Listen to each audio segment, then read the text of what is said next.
Hello and welcome back to my channel. My name is Charlie and I'm coming to you from the southeast coast of Scotland, where I live with my wife and our King Charles Cavalier, Bertie. On my channel I talk all things knitting, crochet, reading, as well as cosy weekend vlogs and coastal adventures.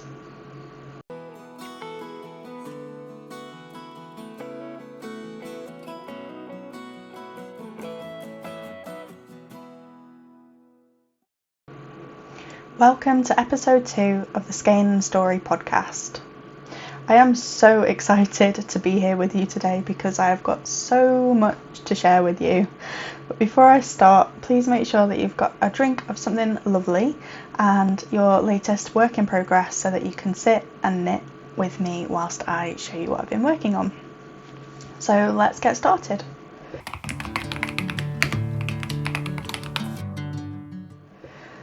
Okay, so I'm going to start by sharing with you the finished objects, and I've got quite a lot of projects that I finished in the last month. The only way that I can describe the last month is that it has been a crafting frenzy. I have been knitting and crocheting so fast, I don't really know where it's come from, but I'm just riding that wave and I'm enjoying the whole process while it lasts. Before I show you anything new that I finished, I did block my Doppio Colosseum shawl, which the pattern is by Faye-Hughes. All of the details are in my last podcast episode, but you can find the pattern on Ravelry and on Faye's website's Provenance Craft company. And this just blocked out so lovely. I haven't taken photos yet because the weather hasn't really known what to do with itself, and I'd like to go for a wander through the woods and get some nice photos of this and the next thing that I want to show you. We are in a heat wave at the moment, so maybe in the next week I can get some nice photos to share with you. So that is the Doppio Colosseum shawl, so I'm just going to throw that on the bed over there. And the other thing that I did block, which I showed you in my last video, is the Christmas market sweater. I think the pattern was by Simply Stitching or Stitching Simple or something. I'll put a photo next to this, but I got Katie to try it on. It fit perfectly. I blocked it, woven the ends, and again I'd like to take some photos in the woods with this. It's a little bit hot to ask her to put this on now, but I'm just so happy with how it turned out, and the colour work blocked out really nicely, and I'm just glad that I didn't have to take the cuff off and knit longer, so it all worked out in the end. So that's another old finished object over there. Okay, so then I think the next thing that I finished after blocking those two items was my Winter's Frost socks, and the pattern is by This Handmade Life on Ravelry. It's a free pattern, and I used a sock set by Lay Family Yarns in the colourway Vintage China, and I am just so happy with how these socks turned out. I think the pattern is stunning, the yarn, the colour is stunning. I think the pattern and the yarn colourway work together really nicely, and I just feel very happy with how they turned out. So I'll just share with you. The pattern has got this kind of chevron-y, is it going to focus? There we go. So it's got this kind of like chevron lace pattern that runs down the side of the sock, and the colour is a cream base with speckles of cornflower blue, lilac, rusty colour and a mustard, and it's just so nice.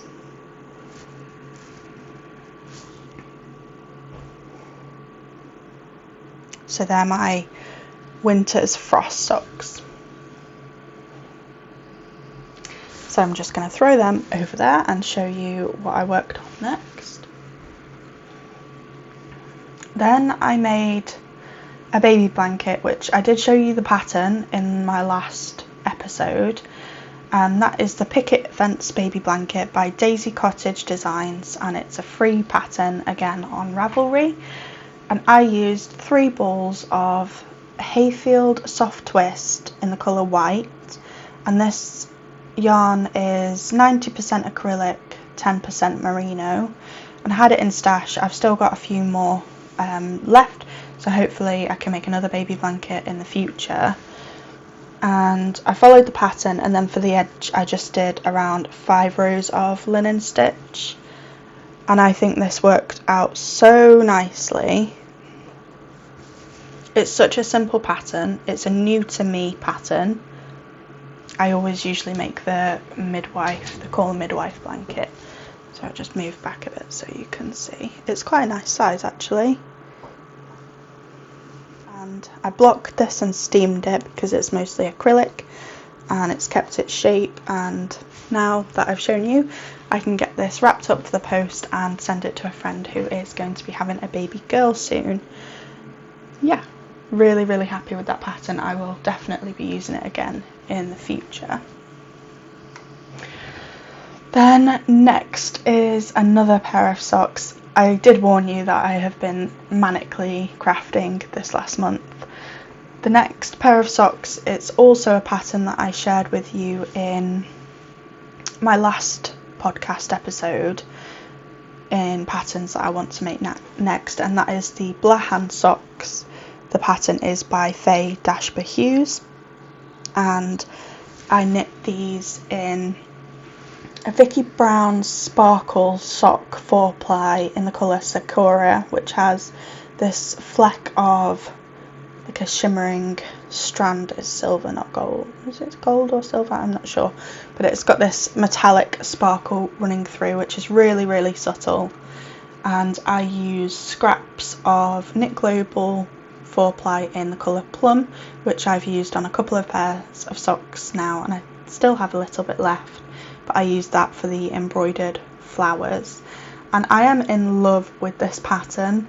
It was so easy to follow and it's just so pretty. I love the puffy little blossoms that are on the ankles of the socks, and I've never embroidered knit before, I've never sewn onto my knitting, and it was a really enjoyable process. And each of the flowers has got a bobble worked into the leg of the sock. I don't know if you can see. So there's a bobble in the centre of each of the flowers, and the pattern clearly states where you are to put the bobbles or where you're to work the stitches, so that when you have worked the leg of the sock, before you break off for the heel flap, you embroider your flowers and you know exactly where you're putting those flowers. So that was nice. There was no kind of uncertainty about where to put the flowers to make your socks symmetrical or to look like the way they're supposed to look. So I really enjoyed that, and I have plans for the remaining burgundy scraps. I'm determined to use it all up. But that was a really nice pattern. Again, you can find it on, I don't know if you can get this one on Ravelry. I think this one is just on Provenance Craft Co, but I will put the details in the description for the Blahan socks. So that is another pair of socks finished, and they were on my Make 9 for this year as well, so it's nice to have those done. So next is another pair of socks, and these are for my sister-in-law. She asked me for another pair of knitted socks back in January, and it's taken me until now to actually sit and knit them. And I asked Katie to rummage through my stash and pick the colourway, and she chose this self-striping yarn in the colourway Pool, which is a Stylecraft All Stars self-striping sock wool. And I'm just going to check my notes.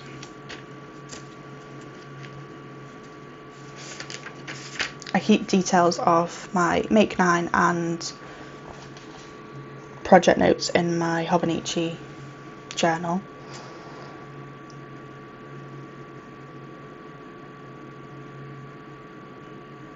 But I didn't put the details of the yarn, just Stylecraft All Stars 4-ply in the colour Pool. Oh, and the contrast colour is West Yorkshire Spinners 4-ply in Cornflower, which I use just for the cuffs and the toes.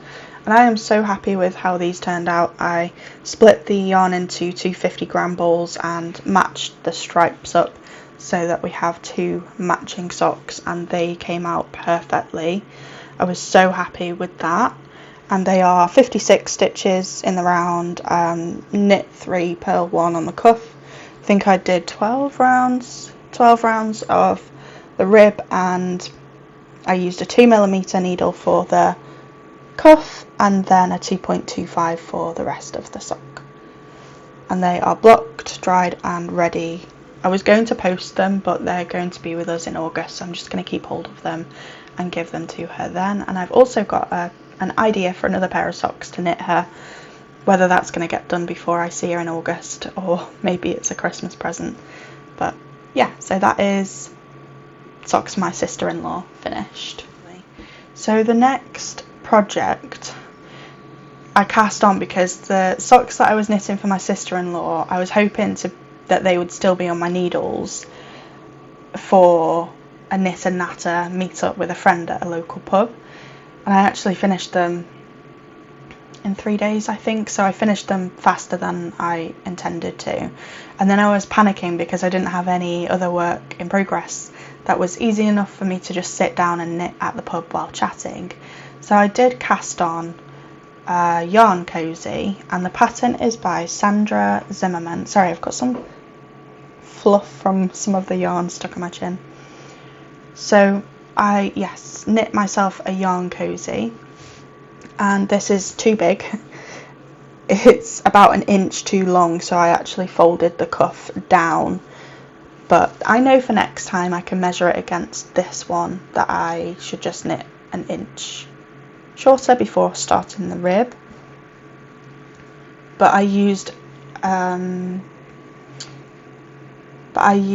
autumnal scrap that I found in my cupboard. Are you going to focus? There we go. And it's got quite a nice bottom. Never made one of these before, but I fell out with my winder when I was winding up this cake. I'm so sorry, it's not focusing very well today. So when I was winding up this cake, I fell out with my yarn winder and it ended up in a bit of a state, and so I thought that making a Yarn Cozy would be a perfect project to take to the pub with me. And then I cast on and knit a hair tie, which I did show you in my patterns that I wanted to make next part of my last episode, and that is a Dahlia hair tie bow by I Knitted Closet on Ravelry. It's a free pattern, and I used Debbie Bliss Angel in the colour Silver, which is actually a very pale blue, and I made the smallest size in 3mm needles, and it took up 3.14 grams of the yarn. And it's just this cute little hair tie with a little wrap around. You can just tie it around your hair and tie it in a knot, and then it would sit like this on your hair. And I haven't blocked it, but I have worn it a few times, and I definitely plan on making more of these. It was so quick to knit up, I made it in a day after work, so in one evening, and I think that they would look really nice tied onto a handbag as well, like a project bag or like a satchel, you know, when people tie silk scarves to their bags.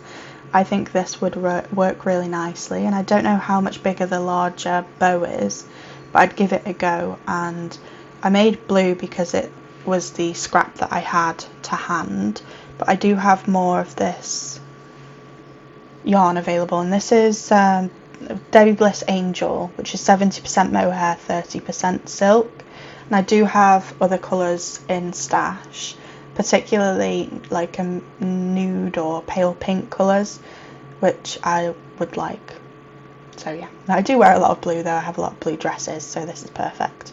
And like I say, I have worn it a few times. Maybe I should make 2 so that when I have my hair plaited I could have one on either side. So yeah, that is the Dahlia hair typo, and that is my final finished object from last month.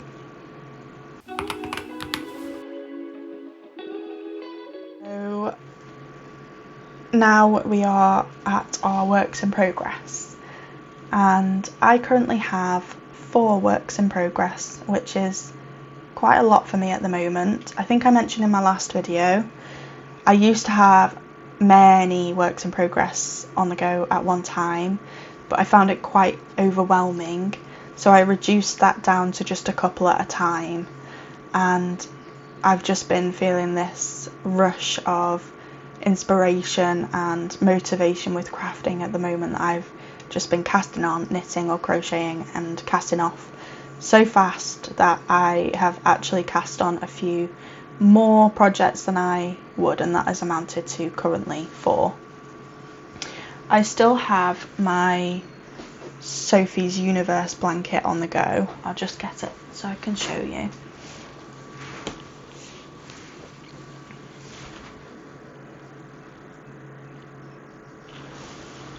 So I still have my Sophie's Universe blanket on the go. I have worked on it, but it's barely noticeable. I was on round 77 last time I showed it to you, and now I'm on round 86. So on the corners, I think 86 was around this purple.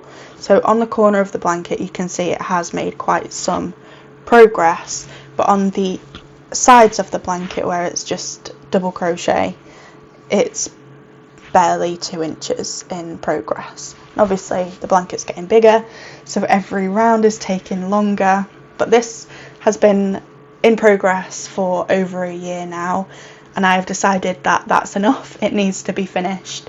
It's taking up far too much space, both physically and mentally, that it deserves to be finished. It's beautiful. I've learnt so much crocheting this.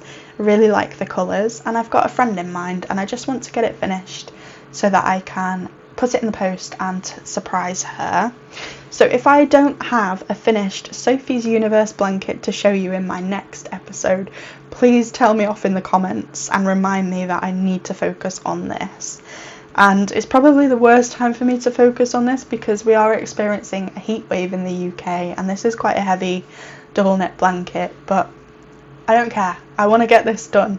This is the work in progress on my list that I want to finish the most, and I just don't like that it's taken me so long to finish it. So I will just sit back and show you where I'm at the moment, so you can tell me off if I've not made progress next month.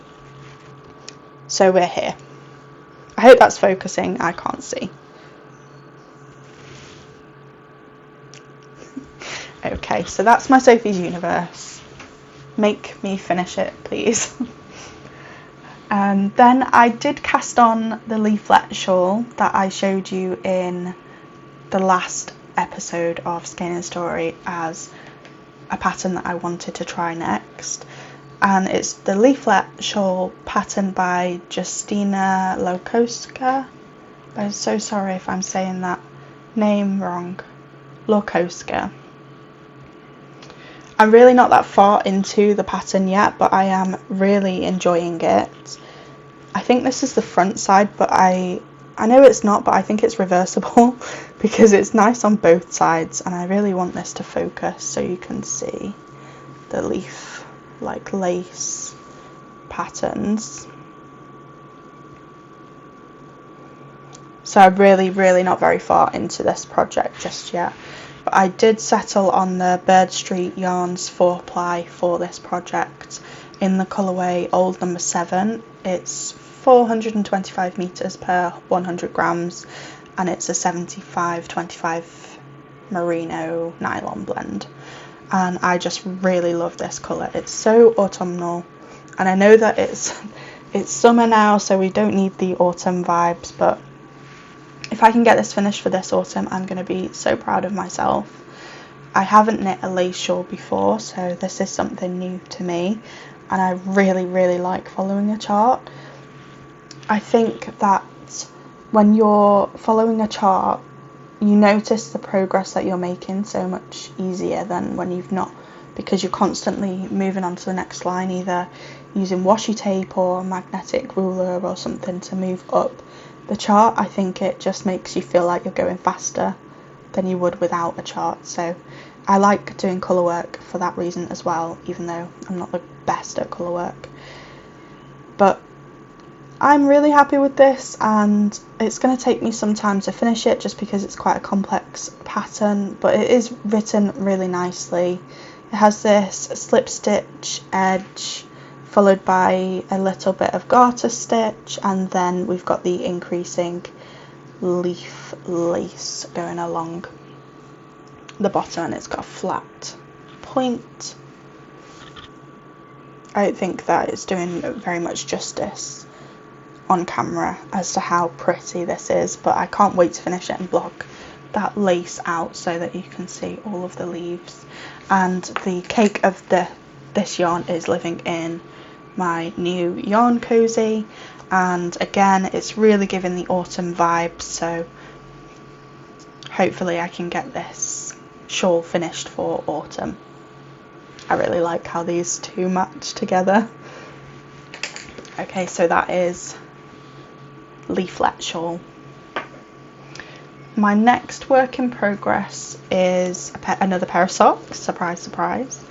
This is a pattern that I mentioned in my last video, but it wasn't in the list, it wasn't in the run-up for next patterns to cast on, but here we are, and that is the Sun and Moon socks.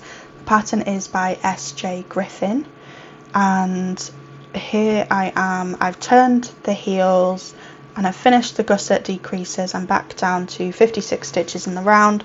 I've really just got to knit until I reduce for the toe now.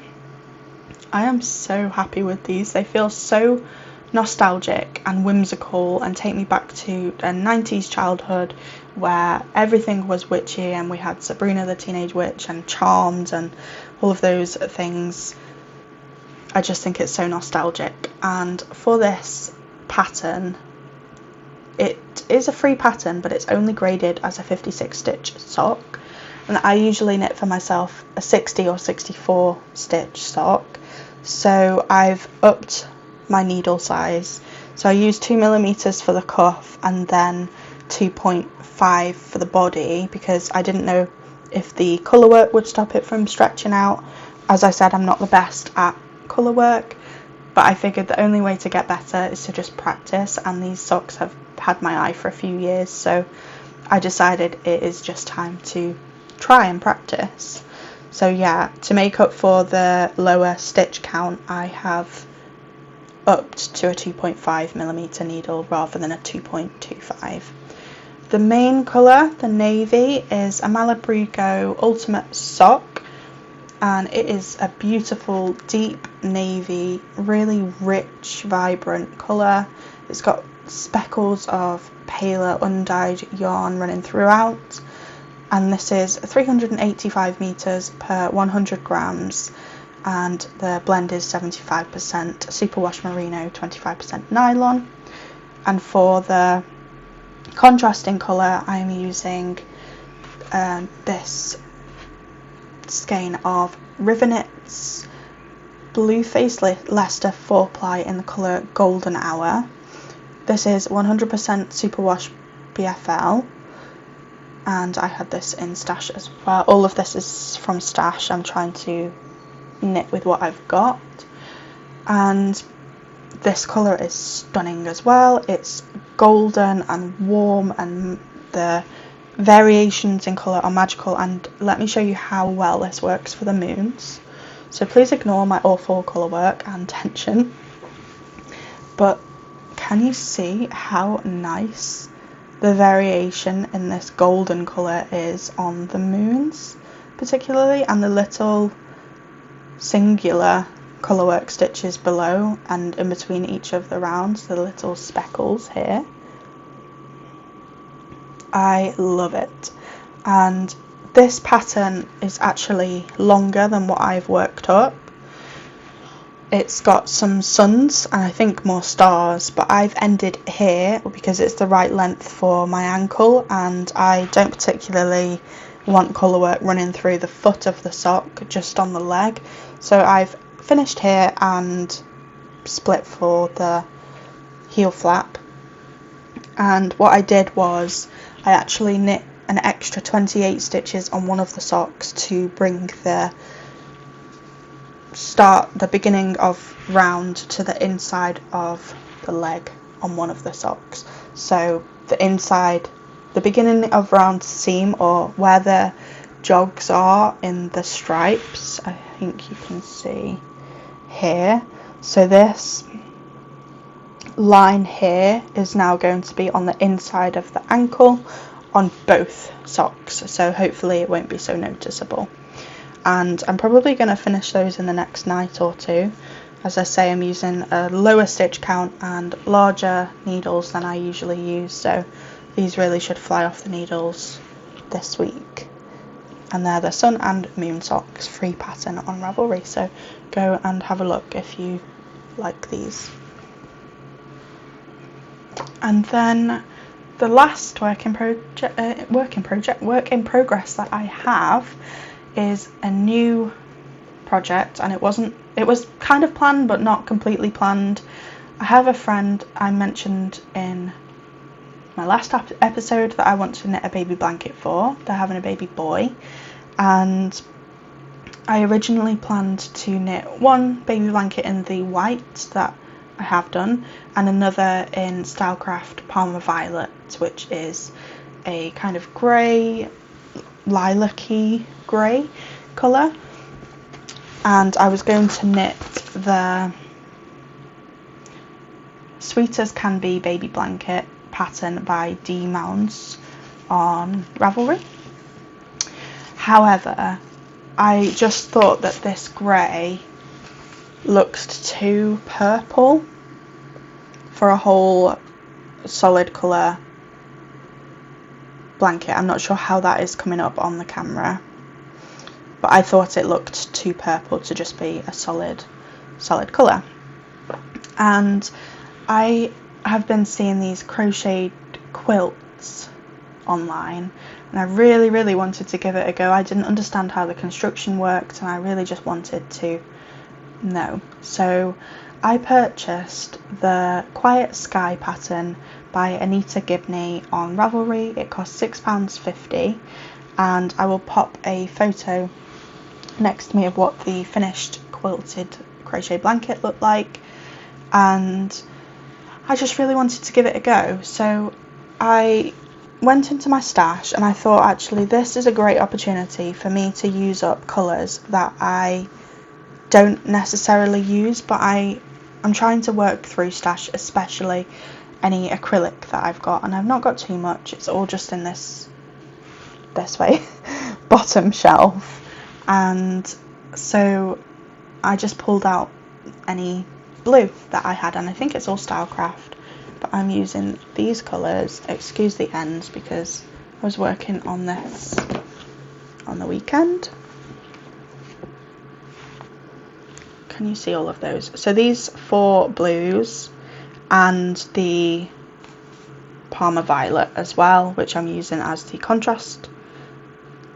And I have really have not done much yet. I've only done 4 of the centre squares, but still learning a new technique to me because I haven't done this kind of, is it intarsia, in the round in a granny square before. So I have 4 squares, and I just need to get my colouring pencils out and plan how I want the blanket to work. I think the pattern is for a big bed, double bed or something, and their pattern is 5x5 square blanket. I think I'm going to do 3x4 for a baby blanket, so I need 12 colourway options, and because I've got 4 colours, I figured that if I do 3 squares with the same centre colour and 3 squares with the same outside colour, but mix them up so there's 3 of each, it doesn't have to be 3 of this colour, for example, in total, just 3 of this and 3 of this, then I figured that I can arrange them so it looks random and okay.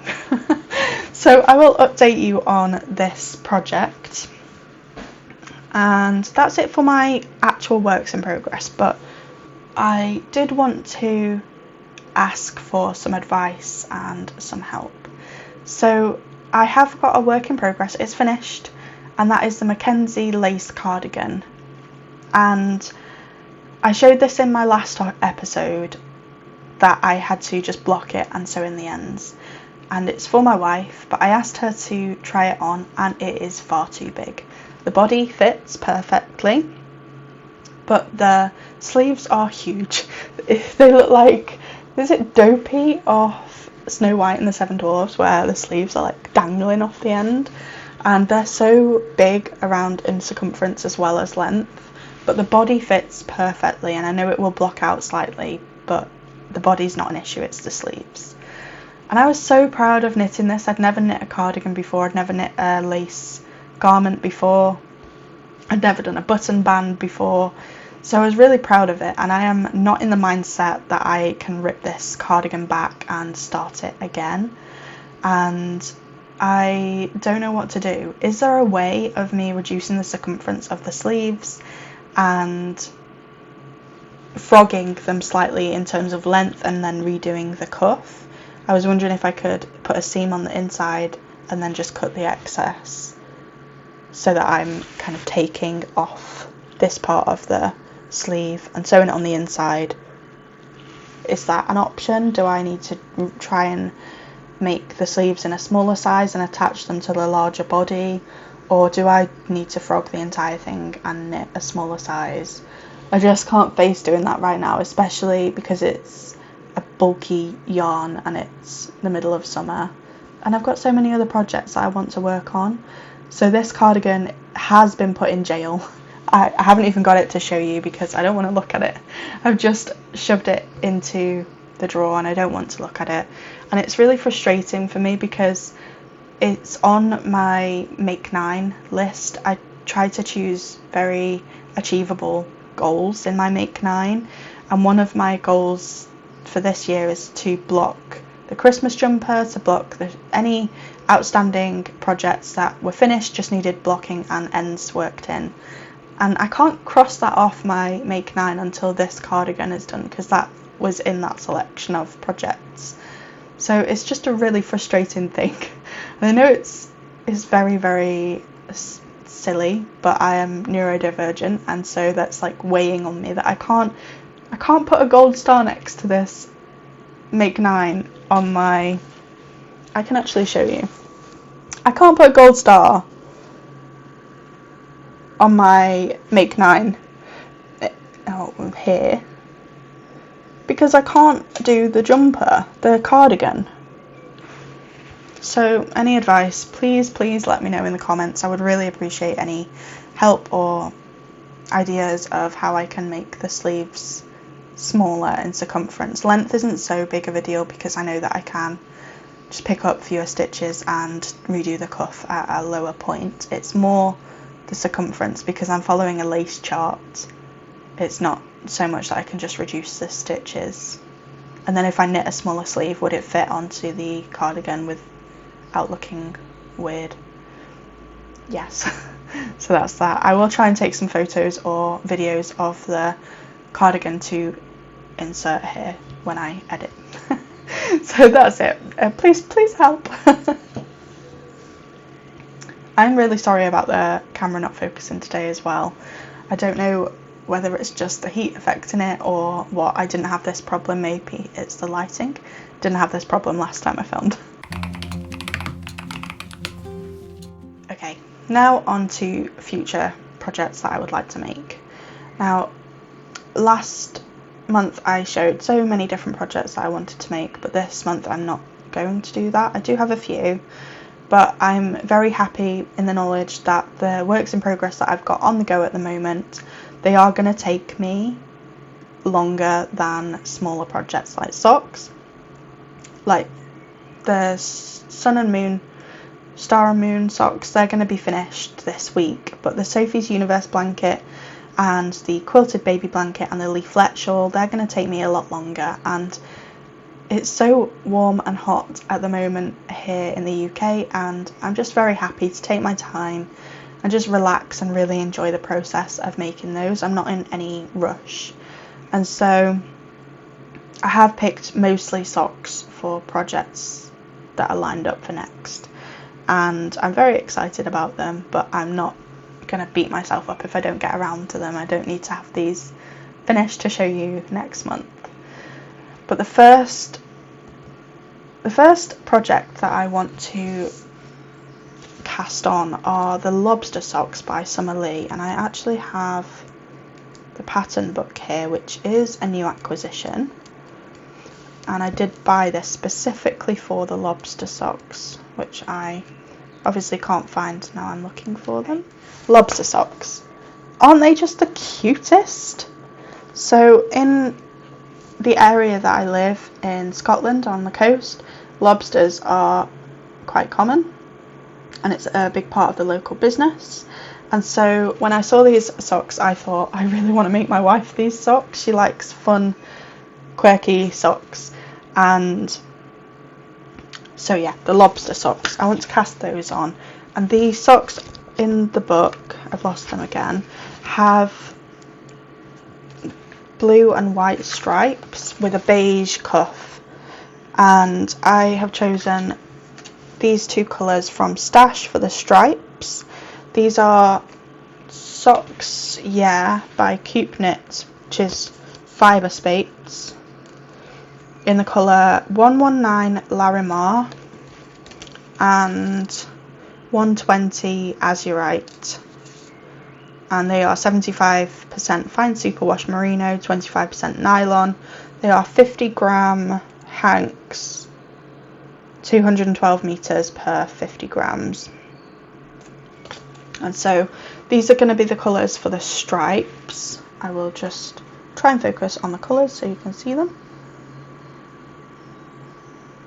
And I have this ball of West Yorkshire spinners in the colour Cherry Drop for the lobster, and I just need to figure out what colour to do the cuff. So again, if you have any ideas, if you have any ideas on what I could do the cuff colour, please let me know. So that's what it is in the book, and these are my colours. I didn't know whether to do like an off-white beige colour or whether there was something a little bit more fun that I could do. So if you have any opinions or ideas on colours, please let me know in the comments. You would be helping me out a bunch. And then the next pattern that I want to cast on is also by Summer Lee, and that is the August Cuff Club Volume 1, which I will pop a photo in. I'm not sure if the pattern specifically has a name, but it's these colourwork flowers, kind of retro style flowers that just run around the top of the leg of the sock underneath the cuff. And originally I wanted to make these for myself, however it is a friend's birthday and I thought this would be a lovely pattern to make socks for. So this is funny because I actually have this wool for a different friend, and I bought this last year and made one of the Anna and Carlos Christmas balls with it, and I intend to make a pair of the sun and moon, the starry socks, using this colour as the main colour and this colour as a contrast colour. But that is going to be a Christmas present, and I know that I'm going to have enough left from each ball to make another pair of socks, so that's what I'm going to use now. So I'm going to do the birthday present for one friend now, and then use the rest for a Christmas present for another friend towards the end of the year. So this is going to be the main colour, and this is Oh goodness, what colour is this? I'll pop it in the picture, but it's West Yorkshire Spinners Signature 4-ply in this like muted purple colour. That's going to be the main colour, and then I'm going to use the dark purple, the amethyst. This is called amethyst, I'm not sure about this one. So the amethyst I'm going to use as the contrast colour for the flowers. So that's lined up for birthday socks in the August Cuff Club. And those are the colours. But again, there's no pressure. I just want to enjoy the projects that I've got on the go. I'm not putting pressure on myself. I know that I've had quite a manic crafting month, and that is sure to taper down and calm down soon, and I'll probably then want to start reading more. It ebbs and flows. I'm totally fine with that cycle that I have where I craft more and then I don't craft and I read, and before I know it I'm back at crafting. And if I ever need to take a break from crafting and reading, then I'll be playing the ukulele, or I'll be painting and cross stitching and all of the other hobbies that I have. I have too many hobbies for one person, and there are not enough hours in the day. I have next to show you a few acquisitions. The first one is the Sock Obsession book, which I did just show briefly, by Summer Lee. And this book has been on my wish list for a little while. However, when I saw the lobster socks in it, I just had to buy it because I really wanted to make those socks for my wife. So that's the first acquisition. And the next acquisitions, I can't really show you right now because they are quite big and bulky, but I will try and insert some footage of them. And as I mentioned, I fell out with my wool winder and my Swift when winding the wool for my leaflet shawl, and I just had enough, and it's been bothering me for a while. But I think because I've moved my office around in the winter this last year, I can't get my Swift and my ball winder to match up at the right level so that it's not catching. And I had a Swift that was metal and plastic with little metal hooks on the end of each of the spokes, and every time I rotated it, my yarn would get stuck and trapped in one of the hooks. And it's not really been a massive issue for me before because I could line them up at the right level so that that didn't happen. But I can't do that now that I've moved my office around, and I also purchased a new desktop for my desk. It's just an IKEA desktop, but it's too thick to attach my winder to, so I can't get them next to each other. Anyway, in the end, I reached out to my yarny friends and I asked them for advice and recommendations on what they used. And I already knew that I wanted to get a wooden Swift because they don't have any hooks or anything for the yarn to get caught up in. So I bought this Swift and this winder. They're both from Knit Pro, and I bought them from Wool Warehouse. And I have used them a few times to wind up the wool for my... What did I wind up? The Sun and Moon socks. That was... Oh yeah, because I wound it all up into 100 gram cakes, and then I rewound them and weighed the remainder to get them split into 50 gram balls. I think that was all I used it on. So that's that. Very, very happy with them. They've been on my wish list for literally years. My old Swift and winder were around 15 years old, so they've done really, really well, but it was just time, and I fell out with winding so bad. It was a job that should take 5 minutes, and I think it took me about an hour to wind the cake for my leaflet, so I just had enough and immediately messaged my friends and ordered new. So that was a good purchase. And then I actually made another purchase today, and that is, what do you call it? It's like a wooden blocking system for crocheted squares, and it's basically just a pegboard, I think, like a wooden pegboard that you can pin your crocheted squares to and block them out so that they all block to the right size. And I bought that specifically with the quilt style baby blanket in mind, because I really want it to look neat and nice when that's done. So that is it for my acquisitions. I can't show you the blocking system. I don't know what it's called. I can't show you that just yet because it's not arrived, but I will show you in my next podcast, potentially with a finished baby blanket to go with it, and I can then report on what I think of it, whether I think whether I would recommend it or whether it's not worth it.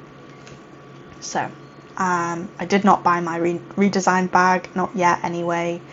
I have not stopped thinking about it, but I'm also considering whether the Project 39 is going to be a more practical purchase than the 78, was it? The 79? Because it has a pocket on the outside, and I just wonder whether that's going to increase the versatility of the bag, that I could use it for a weekend bag or a handbag and be able to put my purse and my phone in the pocket, or a passport for flights, whether that's going to be more useful for me. I don't know. It's such a big purchase, and it's been on my wish list for so long that I'm overthinking it. I've gone completely into neurodivergent hyperfocus, breakdown and review of every single feature, and I've overthought it so much now that I just don't know. So if you have a redesigned project bag, or you've got one on your wish list and you know what you want to buy, please can you let me know in the comments what you think. Is it worth it? Do you love it? Which one are you looking at? I don't know. Please let me know, and then we can share our obsession with lovely project bags together. So that's it for acquisitions.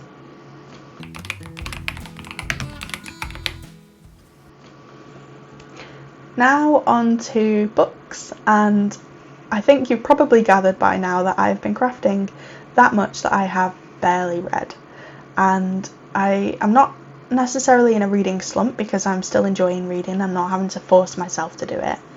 I'm just spending more hours of my free time knitting and crocheting and following patterns than I am reading. That being said, I did finish The Great Big Beautiful Life by Emily Henry, which I was reading last month, and I really, really enjoyed this book. This book is so different than Emily Henry's other writing and all of her other books that I've read. And I know that I mentioned it previously, but it really, really reminded me of The Seven Husbands of Evelyn Hugo by Taylor Jenkins Reid. And not only the plot and the way the story is built, but the writing style as well. More than any of Henry's other books, this one really reminded me of Jenkins Reid, and that's not a bad thing because I love her books too. And I've got Atmosphere to read this year, which is on my TBR. So I definitely recommend this book if you like Emily Henry's writing, but also if you enjoyed The Seven Husbands of Evelyn Hugo, I would also recommend this book. And I don't want to give away any spoilers, but there was a big twist at the end, and I kind of knew there was going to be a twist, but I didn't really figure this one out until it was very closely upon me.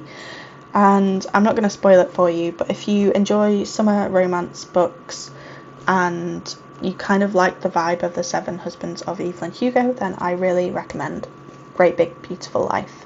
It's so different than all of Henry's other writings. I think it was more serious in some ways rather than just fluffy romance, and I really, really enjoyed this book. So this is a recommend from me. The next book that I read was The Town Below the Ground by Jan Andrew Henderson, and this was a non-fiction pick for a local book club that I co-host with a friend, and so this was voted on by all of our members. And this was a really, really short book. It was more like guide that you would pick up like as a tourist, and it was split into two parts. The first part really focused on Edinburgh's history, and the second part focused more on ghost stories and all of the reported hauntings in Edinburgh.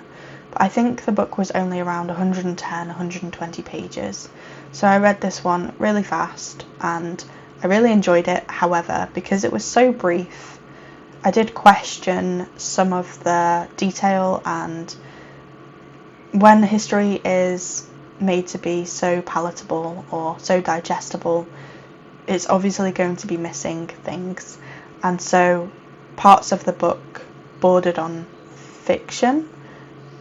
But saying that, it was an easy read and it was for book club, it wasn't on my TBR, so I was happy that it was a quick read. I don't know necessarily whether I would recommend this. I'm sure there's other books out there about the history of Edinburgh or about hauntings, if that's what you're into, that would go into a lot more detail. But I did learn some things about the city that I didn't know already, and yeah, so that was that book. And the next book by book club I'm still reading, and that is Swept Away by Beth O'Leary. I'm about halfway through this now, and I just haven't picked this up because it's a hardback and I can't read a hardback while I'm knitting. I can read on my Kobo while I'm knitting, but not a hardback.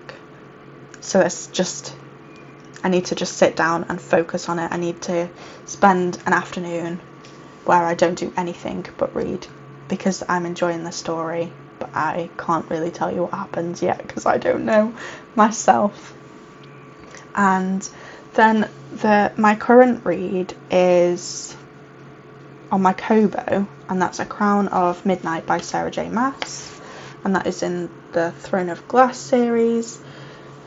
And when I say that I am struggling to read at the moment, I'm struggling to read so much that I am actually trialing Audible.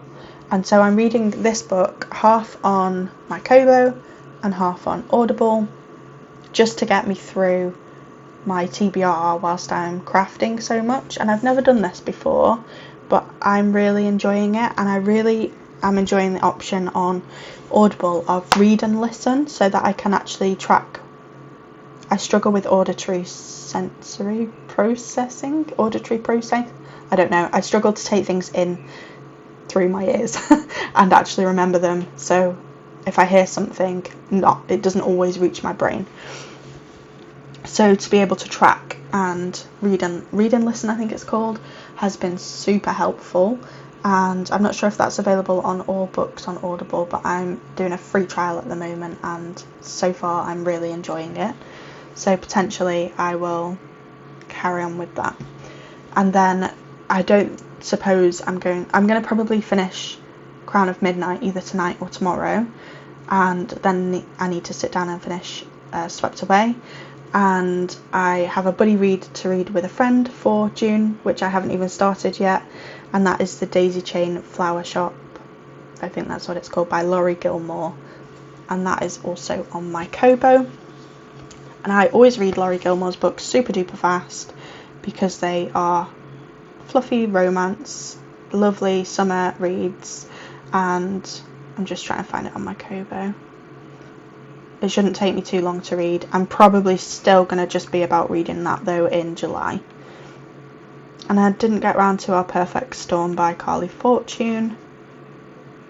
Talking of Carly Fortune, I love her Barry's Bay lakeside Canadian romance books, and I didn't even know that it was being adapted into a series until I found it on Prime. So the book Every Summer After is actually on TV now on Prime, and it is called Every Year After, and I have only half an hour left to go on the last episode, and that was a lovely surprise to find. And yeah, this is the Laurie Gilmore book that I've got to read next as a buddy read with my friend. But I'm probably still going to be reading that in July. But I'm not stressing, and it's okay that I've not read as much as usual because I've been crafting like an idiot, and that's okay. Sometimes I'll craft more, sometimes I'll read more, and it will all catch up with itself in the end. In terms of books that I want to read in July, I don't want to put too many books on my list because this last month I just haven't read as much as I planned, and I always pick books that I want to try and focus on in the year from my TBR, what we've got on the shelf or on my Kobo, and I stick them again in my journal, and then when I've read them I put like the date by them and a little like star rating. So I can see in here that my next buddy read with my friend for July is Watching You by Lisa Jewell. So that's definitely going to be on my list for July. And then I'll probably shuffle Our Perfect Storm by Carly Fortune into July, because I think that's going to be a nice summer read. And other than that, I'm not going to overly plan. I do have Rebecca by Daphne du Maurier, probably saying that wrong. I have Rebecca on my TBR to read, and I have just reserved the audiobook from the library. I think it's either on BorrowBox or Libby. I use both, and because I was enjoying Audible so much, I thought I could give the library version a go as well to see whether I want to continue with the Audible membership after the free trial or not. And Rebecca is only a 3-hour audiobook, so I thought that would be great, and it's on my TBR, so 2 birds, 1 stone. But I will update you in my next podcast with what I actually end up picking up to read, and maybe I'll surprise myself. I usually have a very dedicated list of what I want to read, but I think because I'm focusing on my crafting so much, I just don't want to put any pressure on the reading because it's unnecessary and it's something I enjoy. So that's it. I think that is the end of the podcast. That's the end of episode 2. If you are still here, thank you so much for watching, and thank you for the comments and the likes and all of the views on my first episode.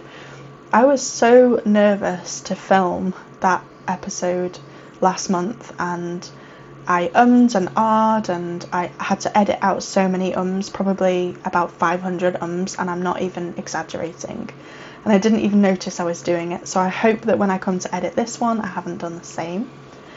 And I just came away from that buzzing, and I felt like I'd talked to a friend all about my favourite hobbies and interests, and I hadn't had to bore my wife with tales of knitting and crocheting and all the books that I want to read. And it was really nice to just talk about all of the things that I enjoy. So if you watched, thank you so much, and I hope that you feel that you maybe want to subscribe. Would be nice. I would really like to hear what you're working on, so please let me know in the comments what projects you're working on, or what books you're reading, or what books are coming up that you want to read next. Please let me know. I really love hearing what everyone else is working on, and it gives me so much inspiration and motivation, and I fully expect to be told off next month if I don't have a finished Sophie's Universe blanket to show you.